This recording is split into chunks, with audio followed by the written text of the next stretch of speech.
বাড়িতে যদি পাকা আম থাকে আপনিও খুব সহজেই বানিয়ে নিতে পারেন পুনের এই বিখ্যাত ম্যাঙ্গো মাস্তানি শেক। ম্যাঙ্গো মাস্তানি শেক বানানোর জন্য পাকা আম এইভাবে চৌকো চৌকো করে কেটে কিছু আলাদা করে রেখে দিতে হবে, আর বাকি আমের পাল্প ভালো করে বার করে নিতে হবে।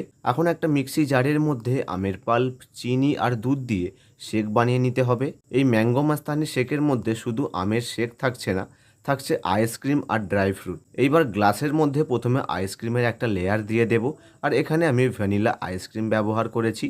যে ম্যাঙ্গো শেকটা বানিয়েছিলাম এই আইসক্রিম লেয়ারের ওপরে অ্যাড করে দেব বরাবরভাবে দুটো গ্লাসে। শেকের ওপরে আবারও একবার আইসক্রিম দিয়ে দেব, আর যে আমগুলো চৌকো চৌকো করে কেটে রেখেছিলাম সেই আমগুলো কিন্তু এইভাবে সাইডে সাজিয়ে দেব। এখন ওপর থেকে কিছু কাজু আর কিশমিশ দিয়ে গার্নিশিং করে নেব।